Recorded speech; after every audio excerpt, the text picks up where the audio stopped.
십자가로 이미 그리스도께서 이기셨으니 날마다 이기는 성도들이 다 되시기를 예수 그리스도의 이름으로 축원합니다. 오늘 봉독한 본문을 보면 범죄와 무할례로 죽었던 너희들이라고 얘기를 합니다.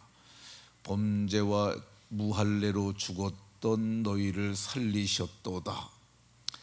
범죄와 무할례로 죽었던 우리를 살리시기 위하여 하나님께서 어떻게 하셨느냐? 하나님께서 그리스도를 보내주실 것을 약속하셨습니다. 구약 성경은 하나님께서 범죄와 무할례로 죽은 자들을 살리시기 위하여 그리스도를 보내실 것이라는 오실 그리스도에 대한 말씀입니다. 그리고 신약 성경은 오신 그리스도에 대한 이야기입니다. 그러니까 구약 성경은 오실 예수 그리스도, 신약 성경은 오신 그리스도에 대한 예언, 오신 그리스도의 사역의 말씀입니다. 그런데 예수 그리스도께서 우리를 살리러 오시는 것에 대해서 아주 싫어하는 존재가 있었습니다. 그게 악한 마귀죠. 첫사람으로 말미암아 허물과 죄로 죽게 했고 범죄와 그리고 그 무할례로 영원한 사망에 이르게 한 자가 그 자입니다. 근데 그가 성경을 보게 되면 통치와 권세라고 하는 그 계급을 가진 존재들이로 오늘 본문은 말하고 있는데, 그 통치자들과 이 권세들을 이용해서 예수 그리스도를 죽이려 했습니다. 복음서에 보게 되면 헤롯이 예수님을 죽이려고 했던 기사들을 볼 수 있잖아요. 그게 우리를 살리려는 하나님의 의도를 무산시키기 위해서, 그래서 예수 그리스도를 죽이려 했습니다. 죽이려 했는데 실상 예수님을 죽이지 못했어요. 그러게 되니까 저들이 권세자들을 이용했는데 종교 권력을 가진 자들, 그리고 정치 권력을 가진 자들, 그리고 군사 권력을 가진 자들을 다 동원해서 예수님을 마침내 죽이게 됩니다. 종교 권력자들은 대제사장, 이 서기관과 같은 사람들이죠. 그리고 군사 권력을 가졌던 자들은 십자가에 예수 그리스도를 못 박았던 로마 군대라고 할 것입니다. 근데 이런 정치적인 헤롯, 그리고 종교 지도자들, 그리고 이 군사들까지도 다 동원해서 예수 그리스도를 마침내 십자가에 죽였습니다. 근데 십자가에 죽였으니까 자기네들이 다 이겼다고 생각했어요. 하나님께서 인류를 살리려던 계획은 다 실패했다고 생각을 하고, 마귀와 권세 잡은 자들, 그들이 다 이겼다고 생각을 했어요. 그런데 성경을 보면 이것을 역설이라고 얘기를 합니다.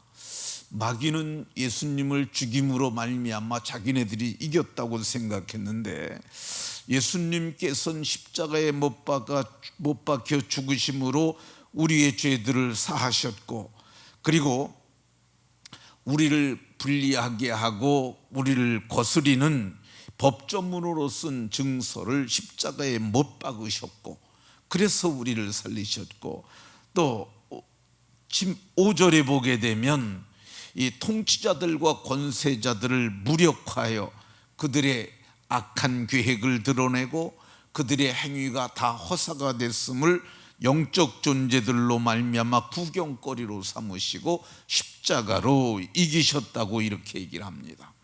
어떻게 십자가로 이기셨느냐?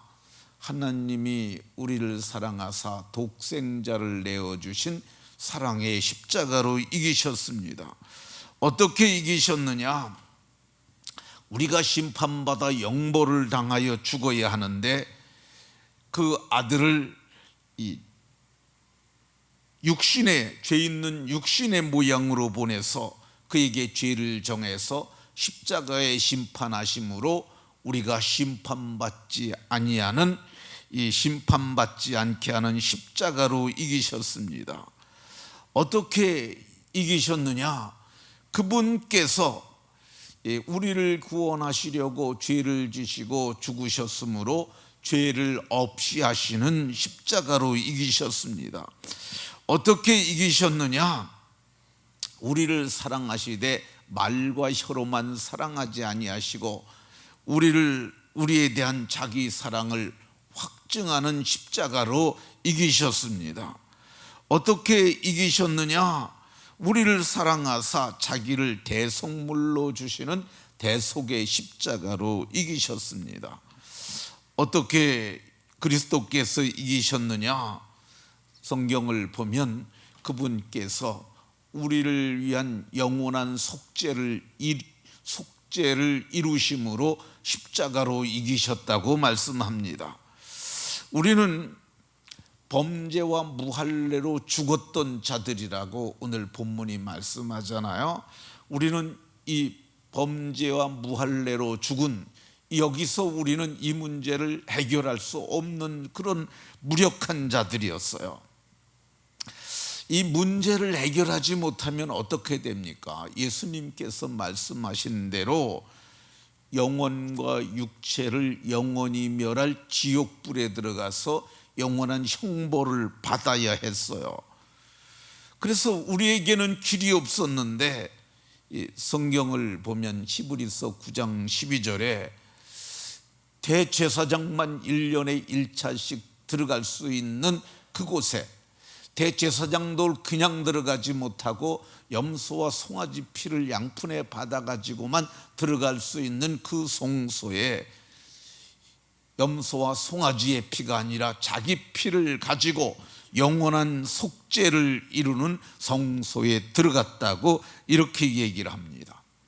그 성소가 어떤 곳이냐? 지성소라고 불리우는 성소입니다. 그 성소가 어떤 곳이냐? 시은소, 은혜가 베풀어지는 성장소라고 하는 시은소에 들어갔어요.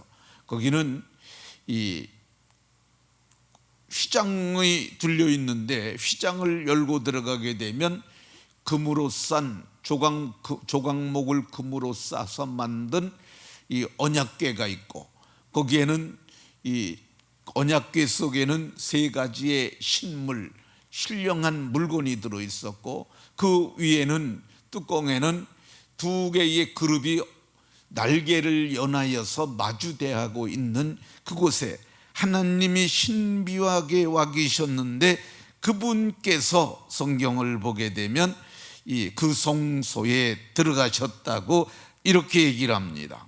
왜 들어가셨느냐? 그분께서 우리에게 새로운 살 길을 열어주시기 위해서, 이 새로운 성경을 보면 히브리서 10장에 보면 휘장 가운데 열어놓으신 새로운 살 길이요 그랬는데, 이 살 길이 무슨 살 길이냐? 이게 이 살아있는 길이라는 뜻이에요. 살 길이 그 살아있는 길, 이 영어 성경에는 리빙 웨이라고 말하고 있어요. 우리가 생명을 놓는 살 길인데 그 길을 열기 위해서 휘장을 찢으시고 그 길로 들어가셨다고 얘기를 하고 있어요. 근데 그 휘장을 성경은 곧 그의 육체라고 얘기를 합니다. 그러니까 예수님께서 십자가에 못 박히셔서 물과 피를 흘리실 때, 그때 성소 그리고 운명을 하실 때 성소의 휘장이 위로부터 아래까지 찢어져서 둘이 되는데, 그때 성경은 우리에게 영원한 속죄를 이루시는 그 길을 열으셨다고 얘기를 합니다. 그래서 우리는 그 은혜를 힘입어 은혜의 보좌 앞에 나아갈 담력을 얻었다고 얘기를 합니다. 우리는 이 은혜의 보좌 앞에 나아가는데 그 왜 나가느냐? 우리가 때를 따라 돕는 은혜를 얻을 수 있기 때문이라고 성경이 말씀합니다. 그 은혜의 보좌 앞에 나간다는 표현이 이 하나님의 얼굴 앞에 선다는 것과 같은 표현이에요. 이 야곱이 이 야복강에서 하나님과 씨름을 합니다.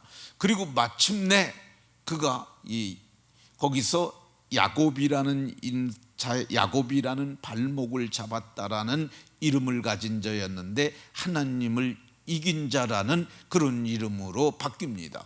그래서 그 장소를 브니엘, 곧 하나님의 얼굴이라고 얘기를 하는데, 은혜의 보좌 앞에 나아가서 그분과 담대히 이 얼굴을 대할 수 있도록. 근데 그게 우리로서는 할 수 없는 거잖아요. 왜 그러냐면 죄악된 인간이기 때문에 우리가 할 수 없어요. 그런데 성경은 예수님이 자기 피로 속죄를 이루셨기 때문에, 그래서 누구든지 예수님을 믿는 자들은 그 피로 말미암아 의롭다 하심을 얻고 은혜의 보좌 앞에 담대히 나가서 우리가 하나님 앞에 구할 수 있다고 이렇게 얘기를 합니다. 그 은혜를 내가 입었고 여러분들이 입었습니다.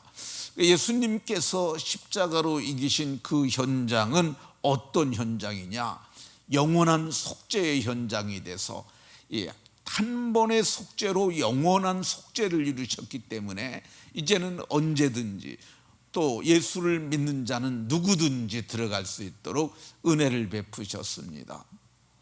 그 은혜를 받았으니까 은혜를 누리고 날마다 은혜의 보좌 앞에 나아가 때를 따라 돕는 은혜를 얻으시고, 그리고 그리스도께서 이기신 것처럼 날마다 이기는 분들이 다 되시기를 예수 그리스도의 이름으로 축원합니다.